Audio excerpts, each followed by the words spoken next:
Kwaphinzwa kwaba imvokodo ombukeli kuhlanganyela kanye nawe Tindzabeni Letinaba nabili Letisematseni angikubingelele ukwamukela eligama ngitozakhe Mathebula. Khumbula Letindzaba kuyatholakala enkundleni tekuxhumana ku YouTube kanye na ku DTT na ku SABC Plus asihlabele embilini. Lesulwa emabhukwini enkantolo ngelweti kulomnyaka losetulu licala lenkohlakalo la 2.2 billion emarandi lelibukene nesikhulu sangaphambilini lebesisetulu se-Eskom Matshela Gogo kanye nalabanye labangemashumi lamabili. Lenkantolo yaseMihlibek lebukene nemacala lakhethekile ithathele isinqumo sekulesula kwesikhashana lelicala ngemva kwesicelo lesafakwa ngumbuso sekuthi lelicala lihlehliswe isikhathi lesithi umbuso usola Gogo ngekuthi wasebenzisa isikhundla sakhe kwenda umkhonyovu lowagcina ukhipha lethenda lekukhulunywa ngayo lebe yeyamene nekwakhiwa kwesikhungo sekuphehla gezi ikusile umkakhe kanye nebantwa bakhe ngilabanye ke labathweswa emacala kuleli cala. Lichube ngendlovu lenkhulu licala lesikhulu esisetulu saphambilini se-Eskom Matshela Gogo kanye nalabo labangamashumi amabili athweswe nabo emacala enkhohlakalo.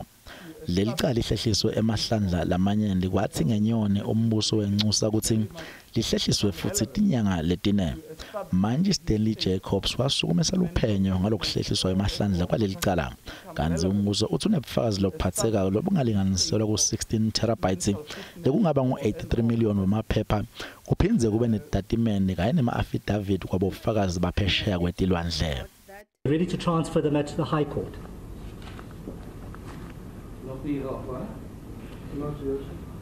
Notwithstanding the numerous invitations from this Honourable Court, from the 4th of September, this Honourable Court has been inviting you to file an indictment and to transfer the matter to the High Court. Kwacinzetelwa kakhulu kumbekwa cala wesi-15 wesi-16 kanye newesi-18 lekubo Sunal VIP Marcus Bregman na Gopal Khambi. He is not before court. He has not been charged. Why is Mr. Vip not before court?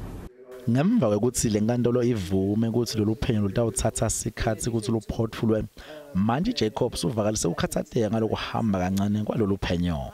Justice will be properly served in this instance that I need to refuse an application for a postponement by the state. Hence, I find that an application by the state to further investigate this matter is refused. The matter is removed from the court roll.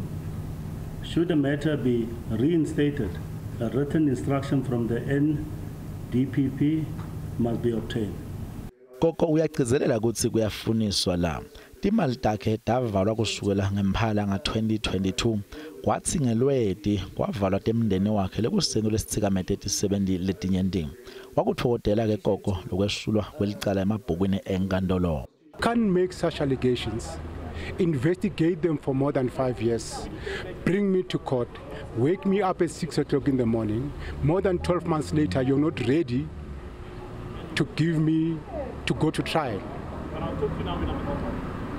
What we see here is hate crime. What has happened to me and my family is nothing else but hate crime. It's a hate for Gogo. It should never happen to any family. Luphiko lwetekushushisa livumele ngekuthi sicelo salo sishaywe ngenhlanekela kepha linelithemba ukuthi leli cala litawubuyela enkantolo lichubeke. Now grants us, the investigating directorate, more time to get all that we required or requested or indicated to the court we still need. So this is now an opportunity for us to sit around the table, find out what exactly it is we need, like we indicated to court, and then to bring up application to the NDPP for her to then authorize. If she's then happy or if she says there are further things we need to get, go back, get those things before we re-enroll. But the next step for the investigating directorate is to ensure that the matter is back on the roll. Umhlati wetemthetho wexwayise ukuthi bufakazi kumele buphathwe ngetikhali temandungwa kude butoamukelwa enkantolo. With matters of this nature, you do not have one prosecutor, you have a team of dedicated investigators from the police, from the investigative directorate and the lead prosecutor with a team. So 83 million does not mean much. Of course, it's a lot of paperwork to go through. But I think more important is to understand that data is a sensitive thing. So how you process data may determine its admissibility. So part of the delay could be that the correct procedure should be followed to download and upload that data, have it transcribed into document form. The state would still have to give copies of those documents to the defense as part of the disclosure. So I think it's just a matter of time. But I think people should not make a mistake of thinking the state is incapable. And the state has now committed quite serious resources. Njengoba sekuphele umnyaka kusalindwe kubonwa ukuthi ngabe umbuso utakwati yini kubeka ngaboloni nathi incwadi dawo litawubuyiselwa enkantolo futhi lelicala.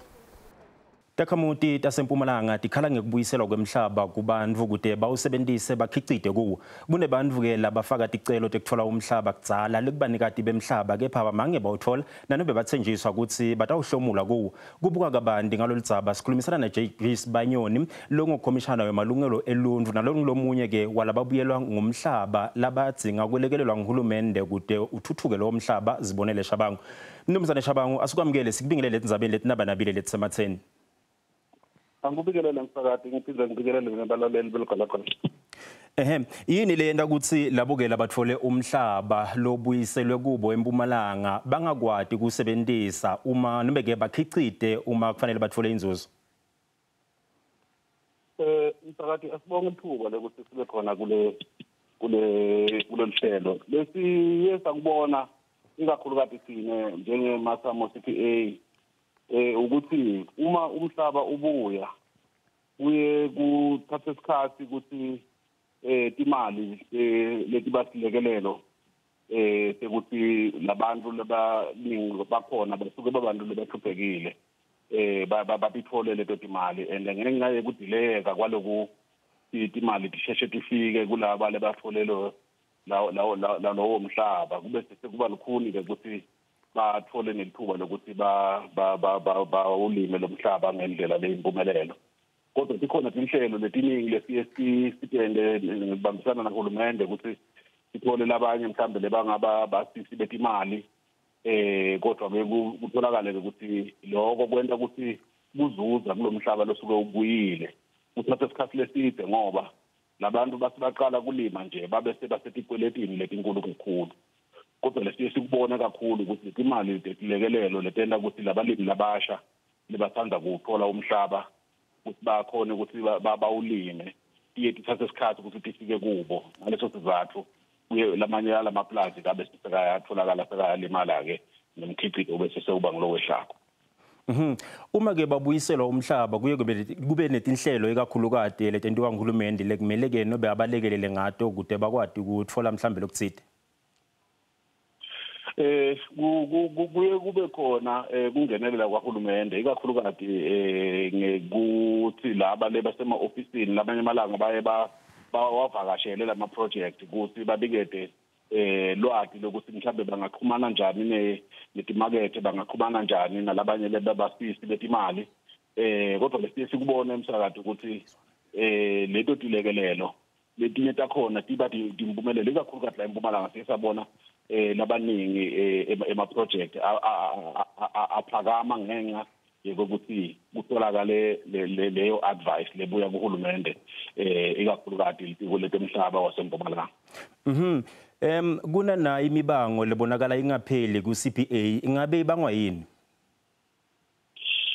Msakati tizathu letibanga imibango tibatiningi thine lesikubonile ikakhulukazi lwati msakati abantu bakithi basadinga kufundiswa kakhulu ukuthi luhlelo letemhlaba luhamba kanjani ngoba kunetinhlelo letihlukahlukene kuletinhlaka temhlaba kunalabantu laba lebe basebenza emaplazini babizwa ngema-labor tenants labantu laba lebe bahlala etinkopolo lebafika nalabelumbi labanye maqashwa basebenza lapha emaplazini kuthi nasekuklenya umhlaba babe sebacabanga ukuthi nabo lo mhlaba sewabo sebanelilungelo lokuthi bangawuclaima ngoba bebasebenza lapha kuleli plaza bese sekuba nalabantu laba lekungibona according to i-Restitution Act le ba-applyela baphinde uhulumende wawuthenga lo mhlaba wawuthengela bona lesikutholako esikhathini lesiningi uthola ukuthi laba le ba-applyela lo mhlaba mase bawuthola kube sekuba nalabanye lothola ukuthi bebasebenza lapha etinkopolo lenabo bativa banala malungelo babese sebayalwa-ke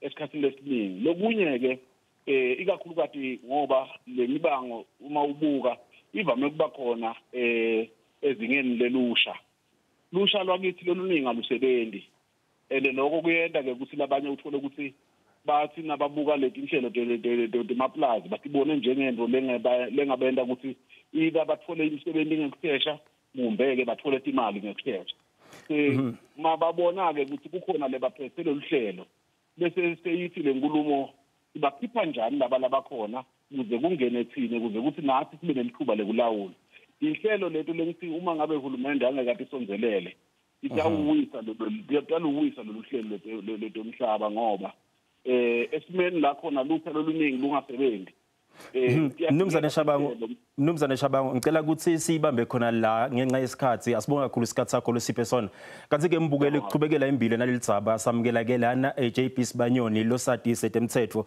Mnumzane Sibanyoni asukwamukele Tindzaba Tinaba nabile Letisematseni sikubingelele Ngibonge kakhulu umuntu zakhe ngathebula ngibulise nababukeli balo lelihlelo Mnumzane Sibanyoni atsini emalungelo eluntu ngekubuyiselwa ikakhulukazi kwemhlaba kubantu ukuthi futhi ayabasebenzela yini lawo malungelo Amalungelo okubuyiselwa komhlaba kwathiwa mangenwa kuntando yeningi kwase kuthiwa labo abasuswa emaplazini kufanele bafake izicelo kungakadluli umhla ka31 kuDisemba ngo1998 bafaka ke abaningi abanye bezwa kamuva kwase kuyalingwa ukuthi awuvulwe futhi lo mkhankaso ukuthi abantu babuyiselwe umhlaba kwavulwa ngo2014 kodwa ke kwatholakala ukuthi indlela ekwavulwa ngayo azanke indlu yesibili esibethamthetho iNational Council of Provinces NCOP ilandele konke kwase kuthi Constitutional Court yathi kufanele kubuyiselwe labayana abafake izicelo kuqala kungakadluli 31 December 1998 manje ke ukuphendula umbuzo wakho akubuyiselwa ngokwaneleyo ngobe kuthatha kancane ukubuyiselwa komhlaba and kunezinto eziningi ezenzekayo kukhona ukukhwabanisa esingathi corruption ebangela ukuthi uhambe kancane kanti ke futhi ke ezinye izinkinga ezikhona abantu laba ababuyiselwayo utholakala ukuthi bamane kuthiwa na umhlaba nibuyiselwe wona kodwa ke abanasizo oluvela ngakuhulumeni futhi ke abaqeqeshwa abatrainwa ukuthi bawusebenzise kahle umhlaba kanti ke futhi ke na ubheka umthethosisekelo ukhuluma ngokuthi nangabe kuyaswelakala ukuthi kube nomhlaba uhulumeni angawuthatha umhlaba ngaphandle kokuthi abhadale ekuthiwa yi-expropriation without compensation. Ingabe mhlambe lithatha isikhathi lesinganani ikakhulukazi nalolu hlelo lokubuyiselwa kwemhlaba kubantu? Kuthatha isikhathi eside ngobe abantu baqale bafake isicelo leso ebese ke bayavela ke bakahulumeni bazokhulumisana nabo babuke futhi nanokuthi bekade bahlala kuphi labasuswe khona bahambe baye ema-ofisini wabo bayosebenza ebese bayabuya futhi bazokhulumisana nabo ukuthi bobani abanye ebekade nakhe nabo okuzokwazi ukuthi bafakwe nabo njengabantu abazozuza njengama-beneficiaries ebese kutholakala ukuthi kuthatha iminyaka ngeminyaka labantu abafaka izicelo ngo-1998 angakadluli 31 December abanye bakhona bagcina bashonile bangakawutholi umhlaba kwangena abantwana babo amadodana kanye namadodakazi nabanye bakhona sebahambile sekuze kungene esinye isizukulwane ekungiso esilinga ukuthi silandelele la kwashiya khona labo abasukumela phezulu bafaka wona isicelo sokubuyiselwa komhlaba ngisho nathi ekhaya kithi sasifaka isicelo kodwa kwatholakala ukuthi sifake uma kuvulwa ngokwesibili ngo2014 ikhotho yomthethosisekelo iConstitutional Court ithe abeke bame kancane laba basanda kufaka ngo2014 kuphele labayana abakwazi ukufaka ngomnyaka ka1998. Mnumzane Sibanyoni asibonga kakhulu ngesikhathi sakho losiphe sona Tindzaba Tinaba nabile Letisematseni. Ngiyabonga nami kakhulu ukuthola leli thuba ku-DTT. Uyeke la umnumzane Sibanyoni lebesikhulumisana naye sibukana Letsaba ikakhulukazi lekubuyiselwa kwemhlaba kubantu bakuleli.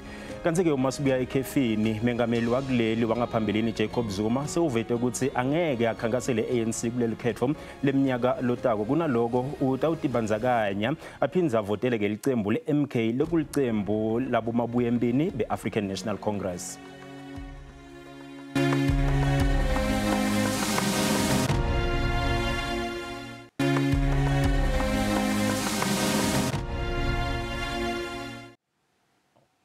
Kulesigaba sibuka indzaba Letisematseni ngekusho kwelihlelo lebitwa ngandzaba mlonyeni. Kanti lomuhla sinalena yelicembu lelisha le-MK leminye yemibuto bantu bakuleli lababuta yona yeyamene nokuthi inhlangano lensha yepolitiki itayitsikabeta kanjani ANC ngemva kwelikhetho lwavelonke kulomnyaka lotako. Ngemgcibelo emhlanganweni lobowugadwe ngalabovu lobekangumengameli waleli newe-ANC Jacob Zuma umemetele ukuthi utawuvotela umkhonto wesizwe ngenhloso yekuhlenga i-ANC. Zuma uphindze wenda lubito lwekuthi lamanye-ke emalunga e-ANC nobeke i-MK MVA kanye-ke nabo bonke bantu bakuleli ukuthi bavotele le nhlangano lensha noma-ke kunjalo tati tepolitiki tibe nemibono leyahlukene. Labanye bathi Zuma uyafaneleka ukuthi abe kude politiki, labanye bathi labathembekile kuye batawulimata lelicembi kakhulukati ngetingcoco tekuthi lingahle lehle ngemaphesenti lange-50 nakufika elikhethweni. Lona bekangumengameli wangaphambilini wenhlangano ye-ANC Jacob Zuma wethembise kwethembeka. I'm not going to vote for the ANC. I'm going to vote for MK. And I'm calling MK members, ANC members to vote for me, MK. Lokhu kulandzela isikhathi lesibucayi selicembu le-ANC, i-ANC sethubeni lekungatfoli emavoti lamaningi njengalokudayilekile. Zuma sewatakhela ligama waba ngumuntu lomkhulu kude politiki ngekhathi kwaleli cembu nguye futhi kuphela losake wabamba tikhundla letine letisetulu.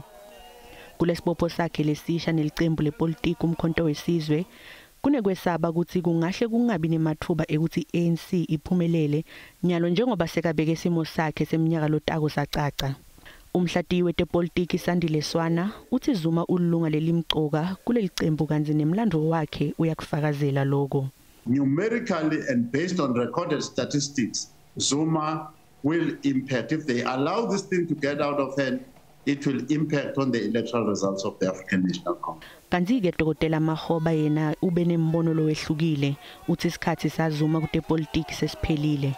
Zuma's political influence in South Africa has been overstated, and I think it's high time this election should actually determine that the man is finished and he has no power to direct any political agenda in South Africa. Akasiwe kucala Zuma longabata buholi baRamaphosa, umholi wangaphambilini Thabo Mbeki uke waveta kungenetiseki ngaleli cembu lebuholi be-ANC. Kusasene kungabata njalo mengameli Cyril Ramaphosa uthi wonke umuntu unelungelo lekuvotela licembu lalifunako. We all listened to that announcement and we have noted what he has said, what he has announced, and that is as far as we are prepared to go at this point in time. And everyone in our country is free to express themselves in relation to who they will vote for and why they will vote for them. And we have noted what former President Jacob Zuma has announced. Njengoba kusondzela lukhetho emacembu etepolitiki atawubuka ngeliso lelikhaliphile. Lomuhla esigabeni setebuciko sinamduduzi Ncube Zenzi na Ayanda Art. Mduduzi Ncube wavela enkundleni yokuxhumana lapho watendela khona lithumo ngesikhathi ahlabelela ngaphandle kwelikhaya la DJ Tira nga-2019. Kanti nobe emva kwaloko kube netingcinamba kepha ucale kusebenza na Big Zulu tindvodza ahamba kahle. Kulolu hambo lwakhe lolungakabi lula. Mduduzi wakhetha kusebenza nalabanye bahlabeleli labasakhasa kude emculo kubathuthukisa. Kubuka lolu bakabandi sinawo-ke majaha endlini tekusakata anginemukele majaha endzabeni letinaba nabile Letisematseni. Shwele futhi umdala siyajabula nathi ubasekhaya. Sibonga thina sibonga kakhulu ukuthi nibe ingcenye eyaleli hlelo. Udukwete emculo Mduduzi ngicale ngawe. Sibonile lo hambo lwakho luhambile ucule emadolobheni etindzaweni letahlukahlukene. Ngabe lube njani lelo hambo lwakho kanti-ke letingcinamba tibe njani? Burumdala ingqinamba zomculo actually nohambo lwami it's been tough eqinisweni. Angeke ngiqamamanga because since from 2017 ngiphume esikoleni ngifail matric izinto zathi uba shake kancane understand but by the time ngithola isiging ngicula estradeni ngahlangana namanye ama challenges but I never gave up eqinisweni until DJ Tira from DJ Tira COVID hit and then kwaba Big Zulu ngatholana no Big Zulu that's when actually kwakhanya khona nakhona lapho kwase ku 2020 so kulo 3 years or 2 years even before bekungelula. Ungumculi lo sesemusha ngekweminyaka usesemusha nakulomkhakha uma ngabe usede mhlambe iminyaka lengitulu kwalelishumi ingabe mhlambe isuke lapho lenshisakalo yokuthi ukhona ukuthi uthuthukise abantu labasesebasha nabo labasafufuza labasakhasa kuna ngomkhakha wetekucula. Ngingasho ngithi kuya ngokuthi uphumaphi orusukaphi umsuka wakho mawazi ibackground ukuthi cha nami ngike ngafuna usizo ngike ngalomela usizo ngike ngazama kwangalunga understand so eqinisweni when you consider that neinhlupho neinkingo obhekane nazo uyamcabanga omunye umuntu uthi cha uyazi ukuthini enza okomunye kube lula because it was a blessing kuwe masukutholile kudlulisele nawo abanye. Nakethu angibuyela kuwe Zenzi kunjani kusebenza naleli jama? Ngiqamba engiqala ukubingelela emakhaya ngibingelela ngibone bonke abasendlini sibonge ngethuba. Cha ngisho nje ngithi it's blessings on blessings ngoba we didn't know that you're going to get here when I started with Ayanda Art doing music kwi bedroom ngoba ukuthi ke one of the good days ubhuti umduduze ululisandla ukuthi ezokwazi ukusilekelela record from there it's been a blessing and till today you will just check on us like anytime so we appreciate everything. Yes. Sesivala nje Mduduzi bantu labasha laba labasafufu nobeke labasakhasa kuna ngomkhakha kunjani kusebenza nabo ngoba esikhathini lesinyende siyati ukuthi laba labasesebasha banekuhlupha kunjani kusebenza nabo?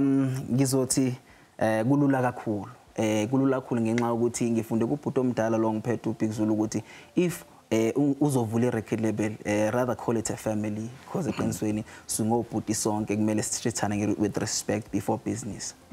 No sibonga kakhulu isikhathi lesiphe sona endlini dekusakada kanzi ke angisho ke mbukele ukuthi ke talo muhla diphela ke la atindzaba siphinze ke sihlangane futhi evikini lelitako siyabe sikuphatheleke letinye futhi Letisematseni kanzi ke elithimba nobekele libuke nadi Tindzaba telulimi lesiswati nato tonke ke Tindzaba letikhona Letisematseni lithimba likufisela ke la Christmas lomuhle kuwe mbukele ekhaya ngakahambi ngishiya ke la stage nabo ke la balingani bethu besixoxisana nabo usale kahle.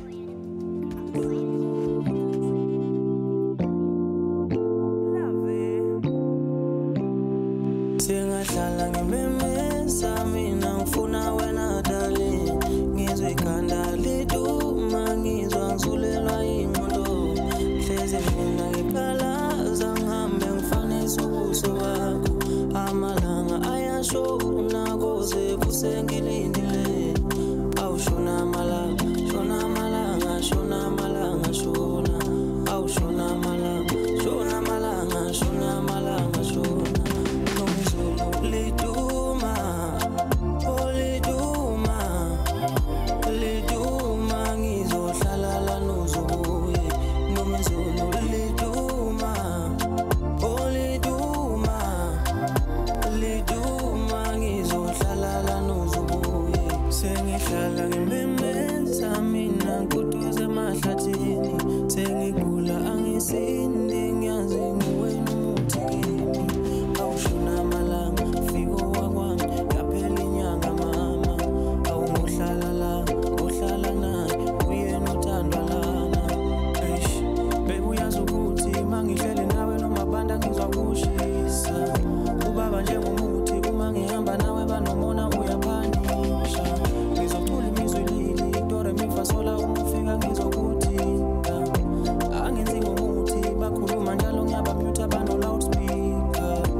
shona malanga shona shona malanga shona umzulu liduma uliduma liduma ngizohlala noZulu nomzulu liduma uliduma liduma ngizohlala noZulu ayashona malanga inhliziyo elindile mihla yonke ngcinga wena wathi uzobuya mihla yonke mina njalo ngihlala ngikhumbula zonke izinsuku ngifisa ukubona ngihlale eduze kwakho ubusuku bonke and never let you go amazulu wona ngikhethele wena njalo sekuphela iminyaka lapho khona phela khumbula ekhaya themba lami lobusuku ngiyabana phela ifoto mara yami kumazulu liduma liduma